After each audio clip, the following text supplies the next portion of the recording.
Hello everyone, welcome to Inconvenient Truths by Jennifer Zheng. There are many kinds of robberies in this world, but I'm pretty sure that you've never heard about the particular robbery that I'm going to talk about today.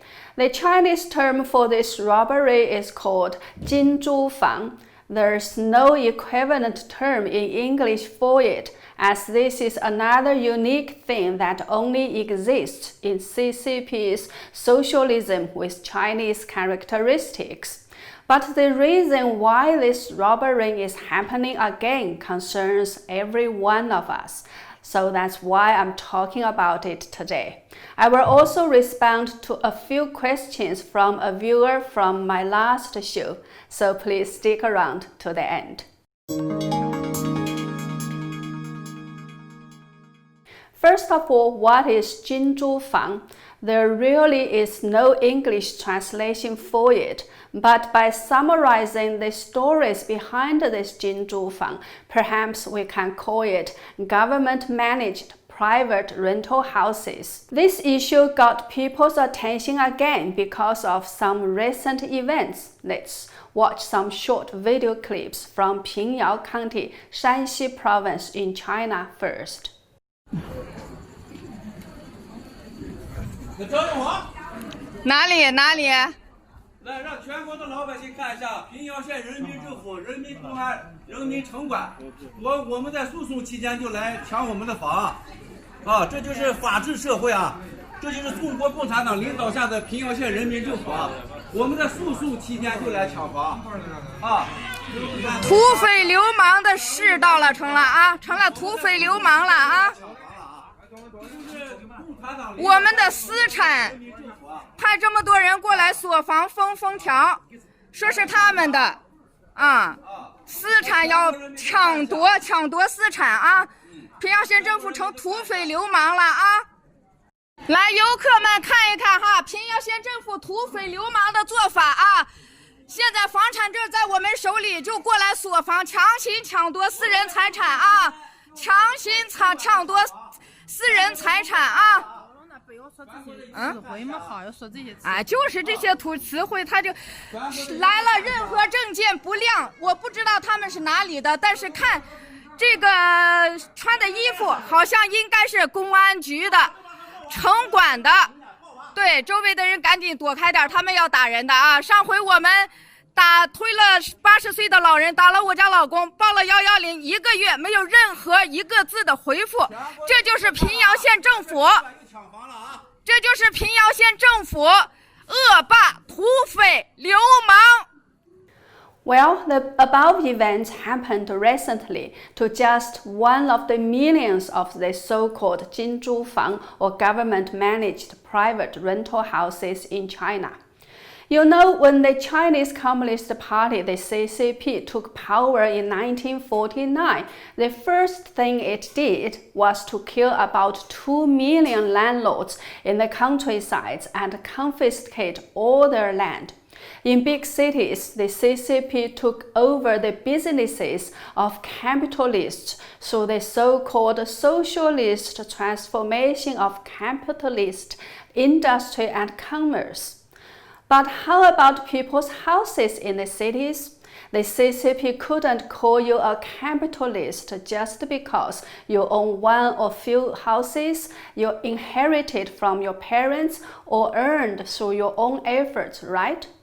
So in 1958, during its socialist transformation, the CCP came up with a way to deal with people's houses. The CCP said, from now on, the government will manage your extra houses for you. Turn in your houses, we will rent them to people who need them. We will collect the rent, maintain and manage the houses for you and give you part of the rent.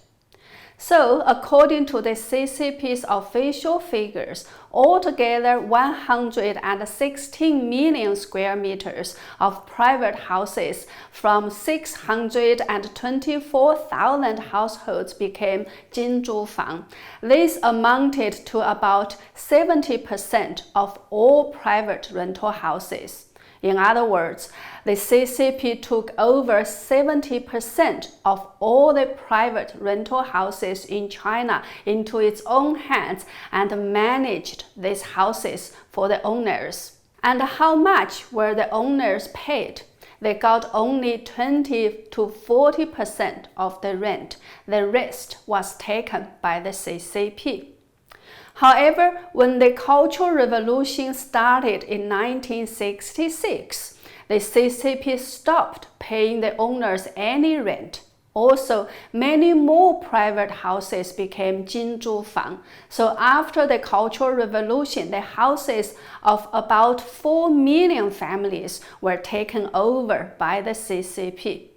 As most of the house owners had already died, their children or grandchildren had become the lawful inheritors of these houses. Suppose one house has 10 lawful inheritors now, so over 40 million people are affected by the so-called Jinzhufang. During the 1980s, when the CCP adopted the so-called reform and opening up policy, it started to return some of the government-managed private houses to their owners. But for people in Pingyao County, Shanxi Province, and other places too, things were not that easy. First, people in Pingyao didn't know that these houses were being returned until about 10 years later, as the CCP just didn't tell them. After learning that those Jinzhufang could be returned, some families started trying to get their houses back. One of these is a family in Pingyao County. The father went to the government building 5 or 6 times per month, but didn't get the house back until he died in 1999. After the father died, his 2 sons continued the fight for more than 10 years. In 2012, the local government finally notified them that they now could take back their houses. However, since the tenants in the homes still owed some 20,000 yuan in back rent, the brothers couldn't get them back until they made it up. With no other choice, the brothers had to pay the rent for the tenants. However, the government then said they still needed to pay some sort of exchange fee to get their houses back, so they again paid 120,000 yuan as the exchange fee.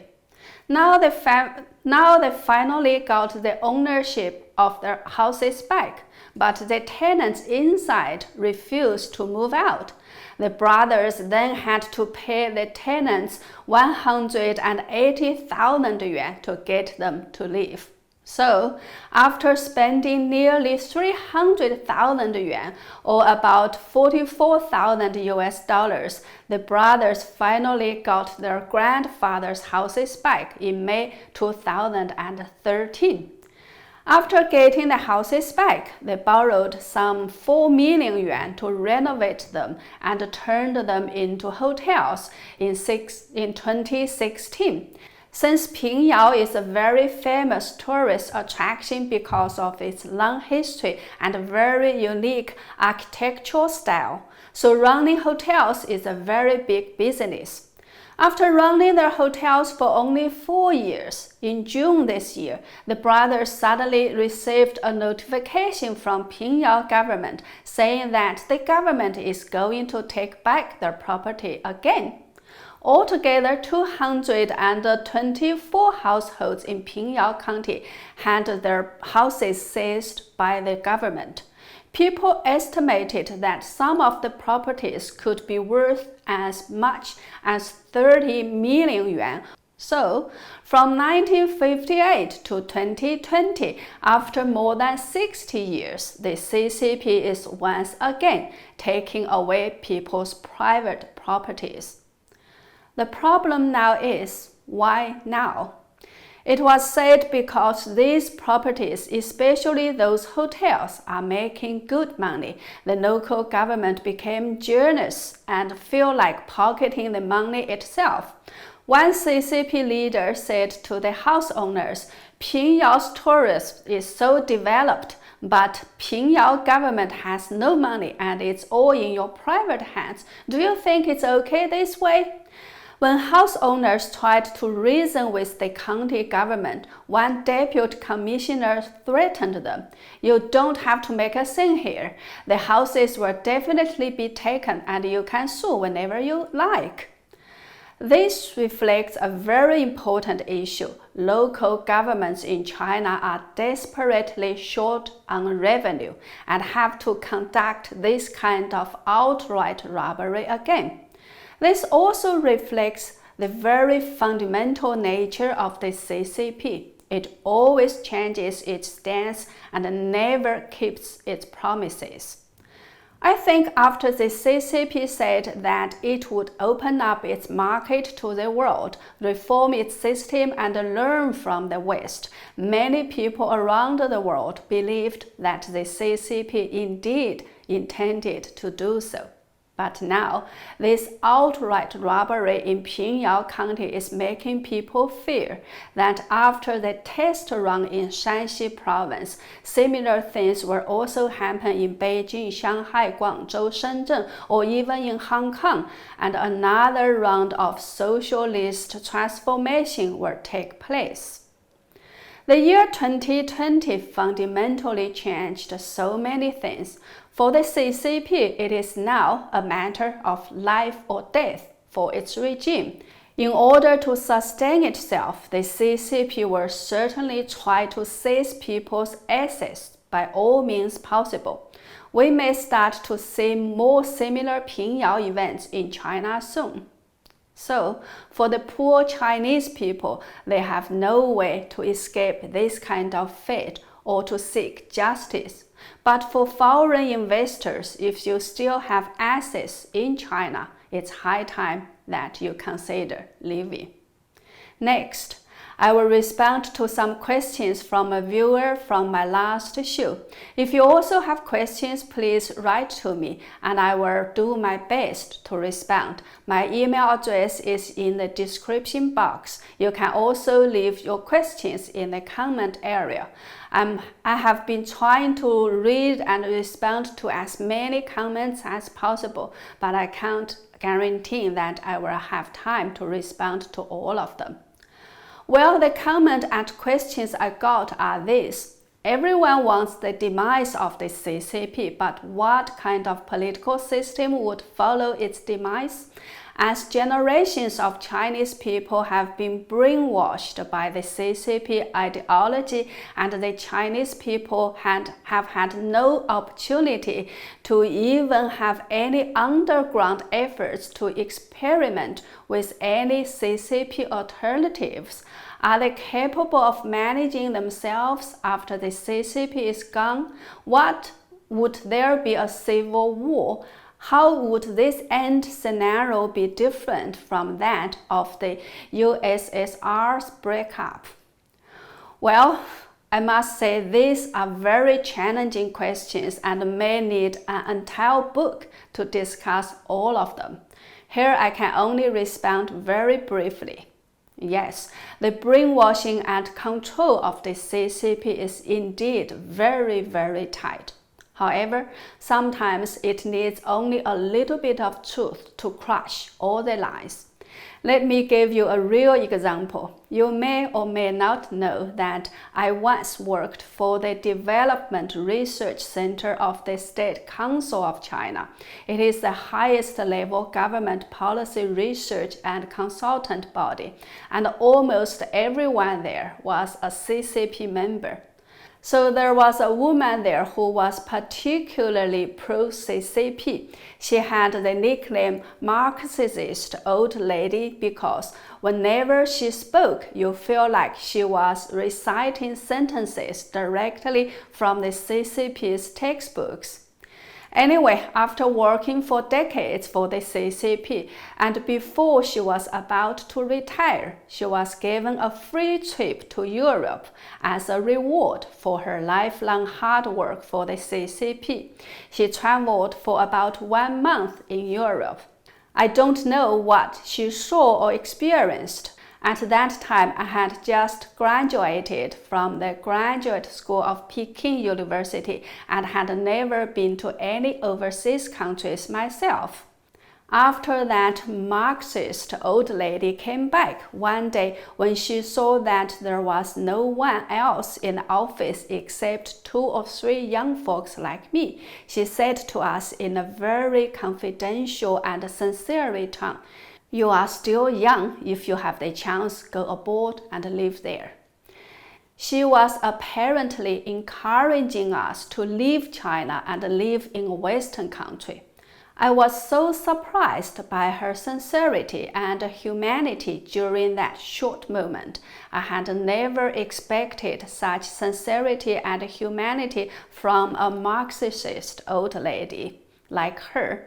So 1 month in Europe had completely changed her worldviews that had formed throughout her entire life while in the CCP's China.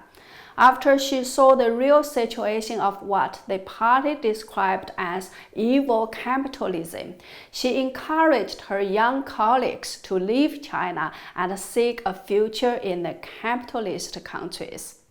So my point here is, as long as we can somehow help the brainwashed Chinese people learn the truth, their thoughts can be changed very quickly. If you have watched my video about a former content reviewer for the CCP, you would already know how tightly everything on the internet in China is controlled. Ordinary Chinese people have no chance at all to learn the truth. If the free world can first of all tear down the CCP's Great Firewall and enable the Chinese people to gain free information, things can be changed very quickly. I'm not sure whether a civil war will break out or not.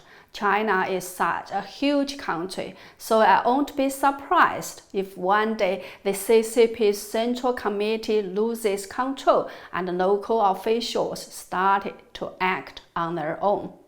No matter what, the most important thing for the outside world to do is to open up and maintain a free flow of information between China and the free world so that the world can talk directly to Chinese people and the Chinese people then can directly seek help and support from the world.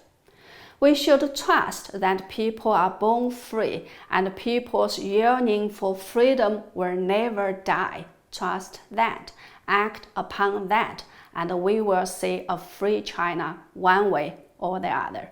That's all for today. Thanks for watching. Please subscribe to my channel and check out my other videos.